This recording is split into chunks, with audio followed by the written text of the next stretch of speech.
no se resolvían. El Poder Judicial tiene una función menor. Es decir, esta cuestión del vulnerable, esta cuestión de los jueces de instrucción que llenaban las cárceles de la fabricación del delincuente, incluso se fabricaba delincuentes. Porque esa fabricación del delincuente le daba a su vez una función a la propia estructura policial. Es decir, había toda una construcción que necesitábamos, un delincuente para justificar la policía, para justificar la cárcel, hay todo.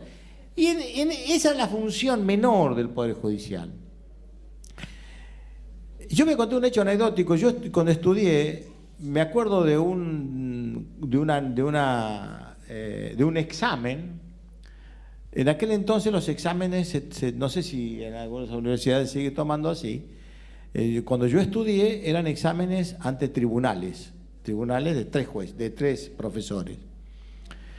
Bueno, se va, creo que ahora hay otro tipo, que antes había teóricos por un lado, prácticos por el otro. Bueno, la cuestión es que en aquel entonces, en esos exámenes, un profesor discute una nota. La nota que estaba discutida era entre aplazar o aprobar. Uno de los jueces le dice de los profesores le dice al otro, vamos a ponerle un 4, para juez va a servir. A ver, no, pero esto es real, esto estuvo en la facultad. Es decir, el juez, cuando yo en el Chaco, llegué al Chaco como abogado, cuando se forma la primera cámara de la provincia en la ciudad donde yo ejercí mi profesión cuando recién llegué, no había candidatos. Los dueños de los estudios importantes no iban a aceptar ser jueces por un sueldo. Tienen estudios que ganaban fortuna. Y eran los abogados más experimentados, los que más sabían derecho por los años de profesión. Y costó formar la Cámara. No era, la profesión de abogado en realidad estaba pensada para el estudio jurídico. Esta era la realidad. Yo creo que, y tiene que ver con ese modelo de Poder Judicial que, como digo, estaba funcionando en una cuestión de, a mi juicio, menor. Lo que pasó, que después, en los últimos 30 años, hay toda una modificación, hay todo un cambio en la historia. Empiezan a regularizarse las instituciones, no nos olvidemos toda esa historia que hay detrás de esto. Las instituciones no existían, existía simplemente regla de juego de poder. Esta es la verdad. Y ahí aparece ahora, con esta cuestión de la democracia, aparece un Poder Judicial, por lo menos cuestionado, esta lectura de la sociedad que empieza a aprender de que en definitiva las instituciones son ellos. Es la propia sociedad la institución. Entonces aparece la pregunta del doctor que dice, ¿cómo es esto? En otro tiempo ni se hubiese enterado que había una recusación. Todo esto forma parte de la nueva agenda de la sociedad. Y yo creo que la respuesta tiene que ver, un poco siguiendo a lo que dijo Alicia, ¿qué hacemos? Esto es lo que tenemos que hacer. Es decir, me acuerdo, en el Colegio de Abogados de Córdoba había una frase así, que decía, no se queje si no se queja. Esto es central, no tenemos otro. Espere que le concedan la palabra. Yo tengo una pregunta, ¿le puedo hacer, por favor? No, yo tengo una pregunta respecto de, ya que hablamos de los cajones vacíos, de los allanamientos que se están haciendo en este momento, y que tiene todo que ver con la política, pero no se habló de Milagro Sala. Milagro Sala es, bueno, por ahí no se ahondó en un tema, ¿no?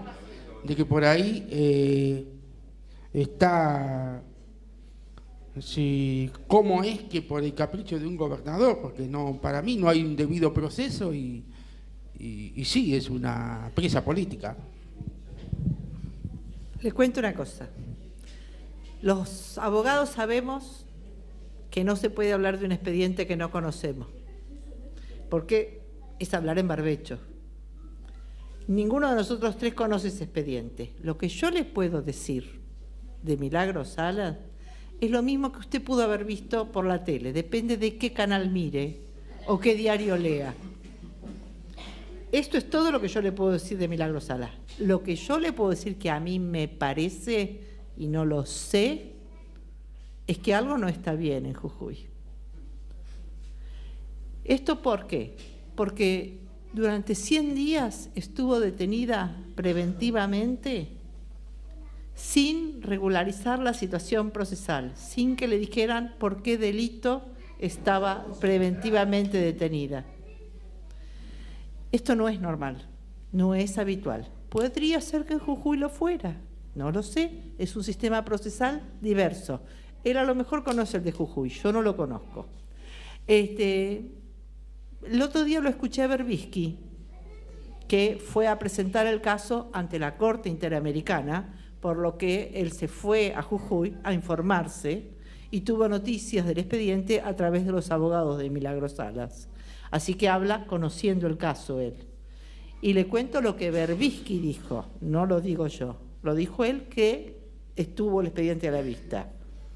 Él dijo, entre otras cosas, que cuando en Buenos Aires, en la capital federal, se inaugura el año judicial, el que da el discurso de inauguración del año judicial, esto a partir de una modalidad de los últimos 6 años, porque antes esto no ocurría jamás, en ningún lado, en ningún poder judicial, pero a partir de que el doctor Lorenzetti es presidente de la Corte de la Nación, el doctor Lorenzetti, presidente de la Corte, da el discurso inaugural del año judicial. En Jujuy, ¿sabe quién dio el discurso inaugural este año? El gobernador Morales, no el presidente de la Corte. Como que el Poder Judicial de Jujuy está muy unido al Poder Ejecutivo de Jujuy. Esto es todo lo que le puedo decir. Y usted léala como pueda leerlo. ¿Hay integrantes que no eran del sistema de justicia? Sí. A ver. Diegues, hay que organizar acá este debate. Si conforman, si justicia legítima, bueno, también lo conforman abogados Sí, o que sean, que no sean parte del servicio. Fiscales, defensores, empleados, peritos. Pensando en los hay que un poco están, de todo, pensando sí. en los que están por fuera de Y lo hay que llamamos gente de el otros Poder lados, de Judicial. otras organizaciones, gente de las fábricas recuperadas que nos ayudan, gente de Carta Abierta que nos ayuda, gente de la Asociación de Sociólogos que también nos ayuda. Y en ese sentido, pensando en la necesidad de garantizar el derecho de acceso a la justicia, desde Justicia Legítima se han generado, además de esto de escucharnos primero a los ciudadanos y dar a conocer esta visión de ustedes, se han generado herramientas para garantizar un poco más ese acceso a la justicia, que es un problema que acá en el Departamento Judicial de Azul tenemos. O sea, yo soy concejal, recibo todas las semanas, todos los días, gente con problemáticas, y ¿qué le digo? Y andate al Poder Judicial, por ahí encontrás una asesoría, andate al Centro de Acceso a la Justicia de Olavarría. O sea, no hay, sigue siendo restrictivo para los que no tienen dinero la justicia. El Ministerio de Justicia de la Nación tenía en casi todos los lugares más o menos necesitados, al menos en el ámbito de la Ciudad de Buenos Aires, centros de acceso a la justicia. Pero en los últimos 4 meses los han desarticulado y han desaparecido. El Ministerio Público Fiscal tiene lo que se llama atajo, que son centros de acceso a la justicia, lo mismo, que es una reproducción que le sirve más para penal que para otra cosa, pero bueno, están los atajos. Y nosotros no tenemos capacidad para salir a dar ese servicio. Sí para reclamarlo, pero no para poder darlo. Todavía no.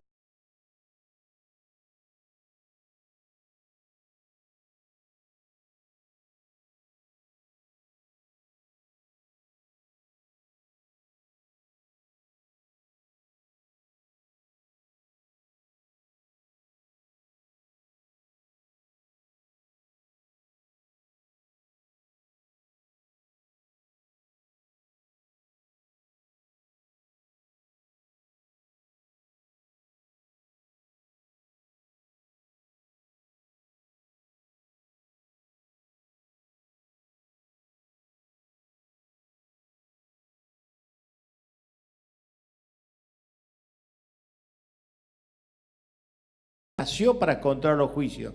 Y un día me preguntó y dije, mire, si cada fiscal hace lo que tiene que hacer, yo no tengo nada que hacer aquí. Es decir, estamos para controlar que las cosas se hagan bien. Teóricamente no debería. Porque ni siquiera es un control de calidad por razones técnicas. Estamos hablando simplemente de que cada fiscal trabaje e impulse las causas como tiene que hacerlo. Obviamente, ese fenómeno que ustedes lo vieron en el caso, mire, el mejor escenario para ver cómo funciona la justicia han sido los juicios por los crímenes de la dictadura. Ahí ustedes lo pueden ver todo. ¿Quién es el que trabaja con seriedad? ¿Quién es el que impulsa el proceso? ¿Quién es cómplice? ¿Quién se sienta arriba del expediente para que no avance? ¿Cuál es el juez que necesita el acicate permanente? ¿Cuál es el juez que no necesita? Cada uno tiene que... lo único que tiene que hacer es cumplir con el código y no lo cumplen. Entonces, este es el problema. Por eso, independientemente, y el atajo nace precisamente porque estamos admitiendo que hay un vulnerable que está desatendido. ¿Por qué hay un vulnerable? Porque la sociedad lo colocó en situación de vulnerabilidad. Este es el problema. Es decir, aquí la justicia, la injusticia no es algo que está instalado. Es decir, hay una injusticia porque... Claro, no es algo de naturaleza. Alguien se propone... digamos, en la injusticia hay un sujeto atrás que es el que la comete. Este es el problema. Por eso es el trabajo de quejarse permanente para cambiar eso. Es decir, la gente no cree en la justicia porque ve esto. Es decir, ese vulnerable que va a verte a vos cuando sabe que es un órgano que no tiene nada que ver con la administración de justicia. Va a verte porque la construcción del vínculo tiene que ver con yo te voté, protégeme porque vos tenés el poder. Este es el problema. Hay una especie de tutoría, un estado pupilar de esa misma persona que es vulnerable y que es razonable que se sienta en estado pupilar y busque el tutor. Esa construcción social es a la que nosotros pretendemos ponerla en crisis.